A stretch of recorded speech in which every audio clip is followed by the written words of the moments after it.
everybody, and welcome to Flock Talk. As the box in front of me here probably gives away, we are doing an unboxing today. Now, I already know what's in this box. This is my order from Feathered Addictions of all the birds' pelleted foods. And I get a lot of questions on what I feed my birds, so I figured this would be a great opportunity to show you guys all the pellets that I feed them. All right, so we're gonna hop on into this box. You know, me and sharp objects is always a great idea. I don't wanna cut right into it. They put this super cute little thank you note on the front of the box, and I just really don't want to accidentally cut it off. Even Newt's backing away. He's scared of me. I'd be scared of me with scissors too, man. Oh, we're getting it. Getting it. We got it. We will stick that right. Stick it to me. Pellets. The first one on the top here is the Harrison's High Potency Pepper Pellets. These ones are ones that I kind of just use supplementary. I feed them only to Mia. And the reason why I feed these ones is A, they're pepper flavored, so it adds a little bit of dietary variety. If I was my birds, I'd get pretty bored eating the exact same pellet, even with veggies. Like, it just seems like it gets boring to me, so I like that they have a pellet that has a different flavor, so it's not the same boring stuff every day. And then this one's high potency. So I use it for Mia because Mia is 10 years old now. She's aging. She's already showing signs of arthritis and things like that. So the high potency pellets will have basically really compacted nutrition, which can help her body if she's aging or struggling to absorb nutrients from a normal pellet. So I use this to kind of throw in every now and then for her if I notice maybe she's needing a little bit excess of a different nutrient. Maybe her feathers aren't looking as shiny or something like that. Or I will use this as more of an enrichment item and just a little bit of flavor variety. Next here on the side, we have the Kitech Oven Fresh Bites pellets. These ones are a pretty new one for me. I only heard about them recently, sometime in the last year, and they have quickly become one of my favorite pellets. The way that these pellets are made, they're still very hard, but they're not rock solid. Like, they crumble when they break into them. So I get these bigger ones, which got some over here. They're this size. This is literally that pellet.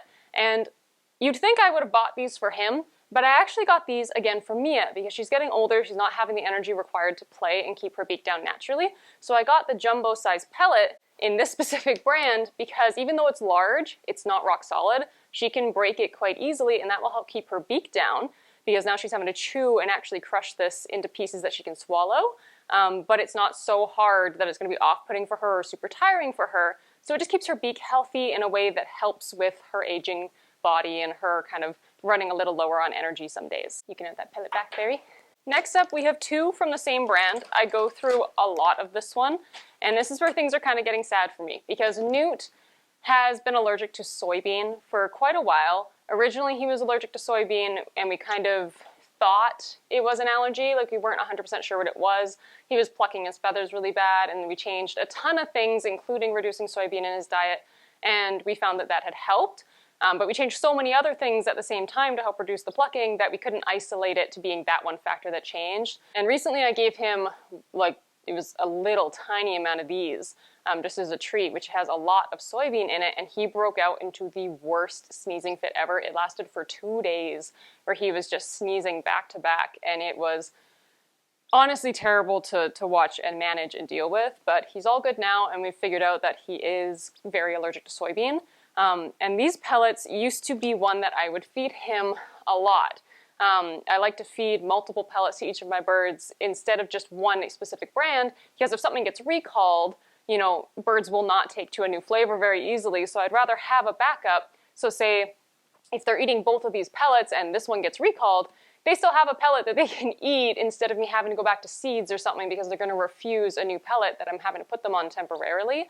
And then additionally, we don't actually know what nutritionally balanced looks like for a parrot right now. There is no science that backs up exactly what 100% nutritionally balanced looks like for a captive parrot. We just don't have that data yet. So I don't trust one single company to actually provide all the nutrition for them because we don't know what that looks like. So I like to have a variety because they're all going to have different levels of nutrients. They're all going to be balanced differently, and they'll all supply the birds with something that another pellet might be missing. So I like having that variety and that diversity to help balance out their nutrition. And this is where it gets really sad for him and where I'm having problems with him because this also has soy in it. Originally, he could still eat this one because there's a lot less soy in it than there is in basically every other pellet brand that is out on the market right now. This one had so much less that he wasn't reacting to it. But after that sneezing fit, I tried to give him literally one of these, and he started sneezing again. So he can no longer have these ones, which is a bit of a problem. So now I'm gonna have to try and figure out something else. But this is the Oven Fresh Bites, the same brand as these giant ones, but it's just the small size. It's really good for sticking in foraging toys. It again is a really nice, like, crunchy texture that just falls apart when they bite into it. So it's really good for birds that have more sensitive beaks or maybe aging. And I just found it really palatable. Even though my birds do eat a variety of pellets and have changed pellet brands over the years, this one required zero conversion. I didn't have to soak it, I didn't have to do anything. I literally just handed it to them and they thought it tasted delicious. And I was surprised by that because it doesn't have terrible ingredients. A lot of the times, if they eat a pellet right away, it's because it's filled with sugar and a bunch of other stuff that the birds just shouldn't have or isn't good for them. This one doesn't. This one's ingredients are actually really solid if it just didn't have the soybean. But the fact that they still ate it right out the gate, both of them, and Mia's my pickiest bird ever, she also just gobbled them right up, no problem. So if you ever have a picky bird and are trying to figure out what pellet to feed them, this has been the best for conversion so far for me. And last on the list, we have the world's largest bag of Tops, Totally Organics pellets. Now, these pellets I use as the base of their nutrition, so both of the birds get fed these. There's no soybean in it. It's the only pellet on this planet, and I swear, that does not have soybean in it, so Newt can actually eat this one.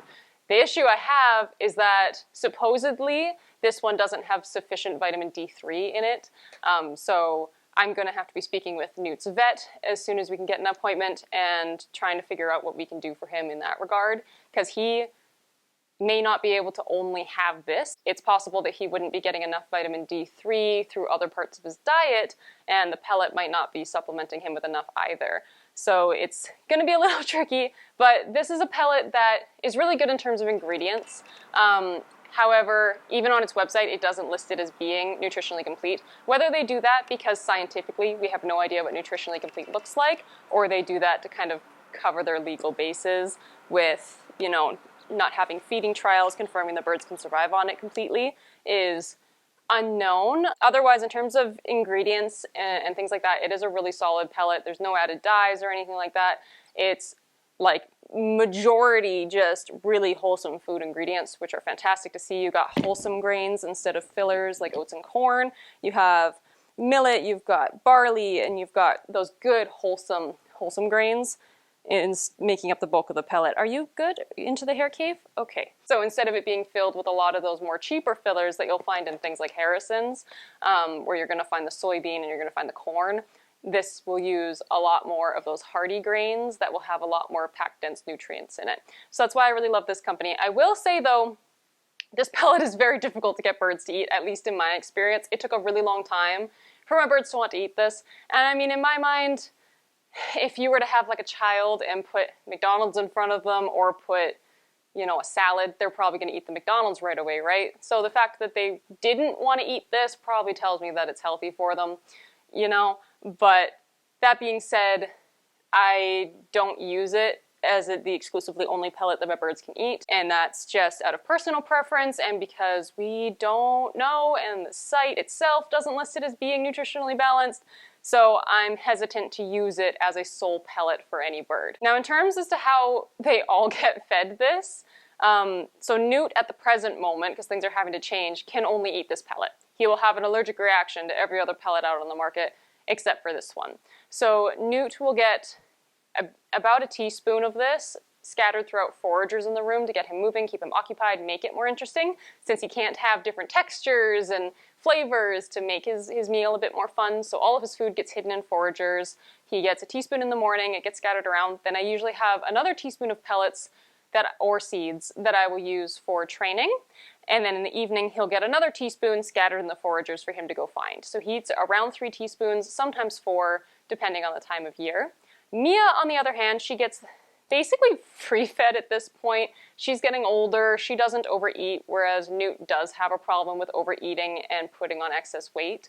She is really good at regulating herself. So I kind of take a variety of these.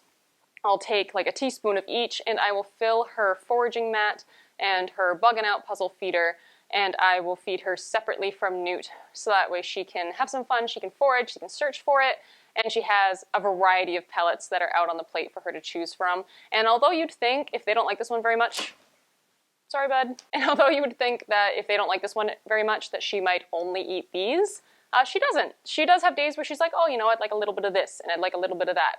And she does end up eating the ones that she doesn't even like that much, which is great because I'm not wasting pellets then, and I know that she is getting some dietary variety. Now Mia gets fed separately from Newt, primarily just because of his allergies and his tendency to overeat.